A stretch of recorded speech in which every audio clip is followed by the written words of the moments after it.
তো আজকে হচ্ছে গিয়ে আজকে তো সবাই 14 শাক খায়, 14 বাতি জ্বালায়। তো আজকে হচ্ছে কি এই দেখো আমরা 14 শাক হচ্ছে আজকে খাবো।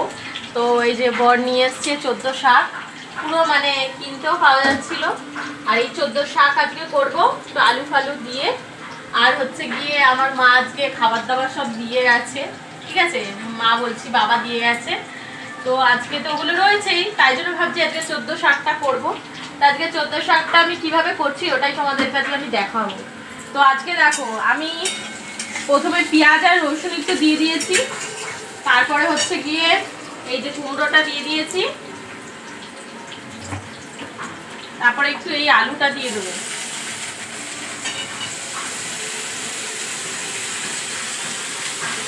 একটুখানি রসুন ফোড়ন দিয়েছি, রসুন, 5 ফোড়ন আর একটু শুকনো লঙ্কা দিয়ে ভালো করে নাড়িয়ে চাড়িয়ে তারপরে একটু হতে দেবো, তারপর খেতে করবো।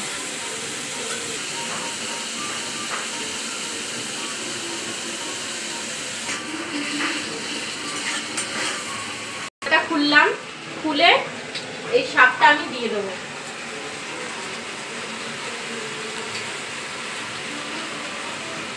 আজকে 14 শাক খাওয়া নিয়ে কথা।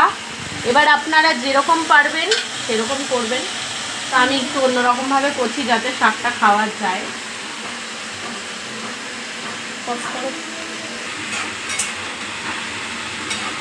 এই আলু কুমড়ো দিয়ে একেবারে এবার হবে। আমার মাও আমাকে এই নিয়মটা মানি বলে আজকে 14 শাক দিয়েছে অল্প অল্প করে, যে তাও একটুখানি মুখে ছোঁয়াবে। আর আজকে হচ্ছে ওই কার্তিক মাস যেটা পড়ে সেটাও আজকে হচ্ছে, কারোর ডালটা অনেকে খায়, তো আমাদের হচ্ছে নিয়ম আছে। তো শাকটা এখন হতে থাক, ঢেকে দিয়েছি।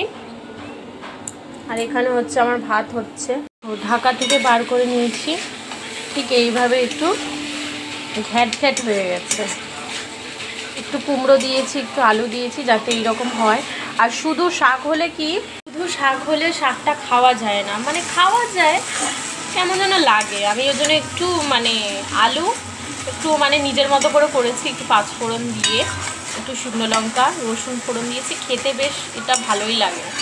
এটা আপনারা একটু খেয়ে দেখবেন এরকমভাবে করে দিন। হ্যাঁ, আর আমি তো ভীষণ নিয়মকানুনগুলো খুব আমি মেনটেন করার চেষ্টা করি, মানে নিয়মকানুন একটু মেনে নিলে ক্ষতি কোথায়, তাই না? আর ছোটোবেলা থেকেই আমি তেমন, আমার বান্ধবীগুলো এরকমই ছিল, মানে আজকালকার মেয়ে বলে যে কিছু মানবে না, এগুলো একদমই ভুল। তো এখনও আমার এক বান্ধবী আছে, ও এখনও নিজের হাতে মাটির প্রদীপ বানাবে, সেই প্রদীপ বানিয়ে 14টা প্রদীপ ও জ্বালাবে। তো আশা করি এইবারেও স্ট্যাটাস ধরে দেখতে পাবো। তো আমার খুব ভালোই লাগে এই নিয়মগুলো মেনে দিয়ে বানাই বা কিছু। যাই হোক, মাটির প্রদীপ জ্বালানো নিয়ে কথা, মাটির প্রদীপ জ্বালাবো এটাই।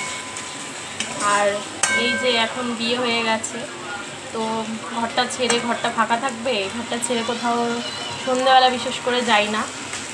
তো শনি মঙ্গলবার করে একটু ধুনোমুনো দেওয়া, আর আমি একটু ভয়ও পেয়েছিলাম, ওই কারণে আরও বেশি বেশি করে মানে ঠাকুরের প্রতি খুব দিয়ে। তো যাই হোক, এগুলো করি। আর দেখো, কথা বলতে বলতে আমার শাকটা অনেকটাই হয়ে গেছে। তো অভিজিতের খুব এটা পছন্দ হবে আশা করি, তো খাওয়ার সময় বলবো। তাই না, কতটা দেখা যাচ্ছে।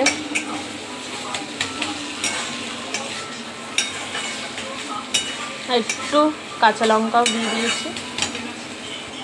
তো চলো তোমাদের একেবারে খাওয়ার সময় রিভিউ দেবো। হয়ে গেল, তারপরে আমি বলছি কেমন হয়েছে শাকটা দিয়ে। শাকটা কেমন হয়েছে রান্না? ভালো হয়েছে, সত্যি ভালো হয়েছে শাকটা। এই যে শাকটা দিয়ে এখন আমি খাচ্ছি, আর ওর খাওয়া হয়ে গেছে। বললাম না, যা কিছুভাবে এটা বানিয়ে নিলেও কিন্তু ভালোই লাগে।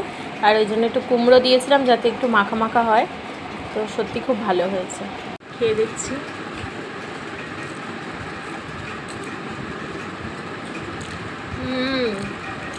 আর এই যে দেখতে পাচ্ছ নাইটিটা, নাইটিটা হচ্ছে ও আজকে আমাকে এনে দিল।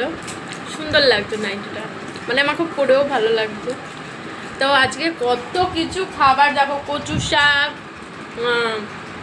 তারপরে মাটির আলু দিয়ে মাছ, আমার বাবা কত কিছু মাছকে রান্না করেছে, বাবা দিয়ে গেছে, দারুণ। আর এত কিছু, আবার সঙ্গে হচ্ছে পাঁপড় ভাজা, আর কি চাই। তো আজকের দিনে হচ্ছে এই সবই খেতে হয়, খেলে ভালো। 14 শাক